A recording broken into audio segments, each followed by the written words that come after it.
Hi friends, ಇವತ್ತು ನಮ್ಮ ಮನೆಯಲ್ಲಿ ಹುಲ್ಲು ತೆಗಿಲಿಕ್ಕೆ ಬಂದಿದ್ದಾರೆ. ತುಂಬ ಹುಲ್ಲಾಗಿದೆ.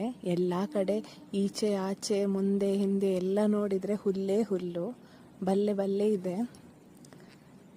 ಮಳೆ ಇತ್ತಲ್ಲ ಕಂಟಿನ್ಯೂವಸ್ ಆಗಿ, ಅದಕ್ಕಾಗಿ ತುಂಬ ಹುಲ್ಲು ಬಂದಿದೆ.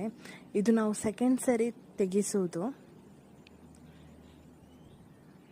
ಬಿಡದೆ ಮಳೆ ಇತ್ತಲ್ಲ, ಅದಕ್ಕೆ ತುಂಬ ಬಂದಿದೆ ಹುಲ್ಲು. ಇಲ್ಲಿ ಅಮ್ಮ ತೆಂಗಿನಕಾಯಿಯನ್ನು ಒಟ್ಟು ಮಾಡ್ತಿದ್ದಾರೆ.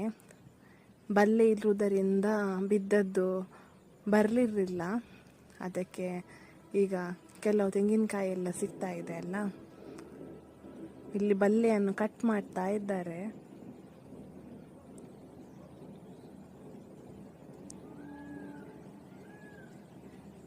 ಇದು ಹುಲ್ಲು ತೆಗೆಯುವುದು ನೋಡುವುದಂದ್ರೆ ತುಂಬ ಖುಷಿಯಾಗುತ್ತೆ ಒಂಥರ. ಬಟ್ ಅಷ್ಟು ರಿಸ್ಕ್ ಸಹ ಇದೆ, ಕಣ್ಣಿಗೆಲ್ಲ ಬೀಳುತ್ತೆ.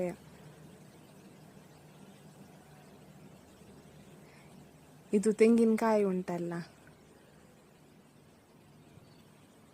ಅವರು ಹುಲ್ಲು ತೆಗೆಯುವಾಗ ನೋಡ್ತೀವಲ್ಲ ನಾವು, ಆವಾಗ ನಮ್ಗೆ ಎನಿಸೋದು ಈಸಿ ಇದೆ ಅಂತ ಎನಿಸೋದು. ಅಂದರೆ ಅಷ್ಟು ಕಷ್ಟ ಆಗುತ್ತೆ ಗೊತ್ತಾ, ಅವರಿಗೆ ಗೊತ್ತದು, ತೆಗೆಯುವವರಿಗೆ.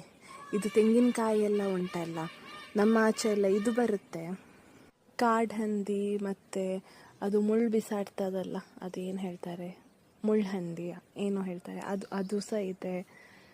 ಎಲ್ಲ ತೆಂಗಿನಕಾಯಿಯನ್ನು ತಿನ್ನೋದು.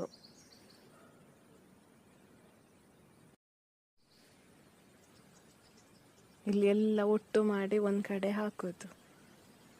ಜಾಸ್ತಿ ಏನಿರಲಿಲ್ಲ, ಸ್ವಲ್ಪ ಇತ್ತು.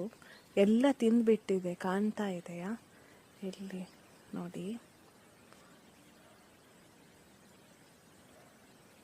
ಇಲ್ಲಿ ಎಲ್ಲ ತಿಂದುಬಿಟ್ಟಿದೆ ನೋಡಿ, ಕಾಣ್ತಾ ಇದೆಯಾ. ರಾತ್ರಿ ಹೊತ್ತಿಗೆ ಬಂದು ಎಲ್ಲ ತಿಂದು ಹಾಕೋದು. ಇದು ಉಂಟಲ್ಲ, ಇದು ಬಾಜಿ ಉಂಟಲ್ಲ, ಒಂದ್ಸರಿ ತಿನ್ಬೇಕಂತೆ ಮಳೆಗಾಲದಲ್ಲಿ. ಹೌದಾ, ಅದು ನಂಗೆ ಗೊತ್ತಿಲ್ಲ, ನಾನು ತಿನ್ನಲಿಲ್ಲ. ಅದರದ್ದು ಪಕೋಡ ಎಲ್ಲ ಮಾಡ್ತಾರೆ. ಇದು ಕರಿಮೆಣಸು, ಇದು ಪೆಪ್ಪರು. ಈ ಸರಿ ತುಂಬ ಕಮ್ಮಿ ಇರಬೇಕು ಅಂತ ನೋಡಿ, ಎಂತ ಇಲ್ಲ, ಖಾಲಿ ಇದೆ. ಒಂದು ಇದರಲ್ಲಿ ಒಂದೇ ಆಗಿದೆ, ತುಂಬ ಖಾಲಿ ಆಗಿದೆ.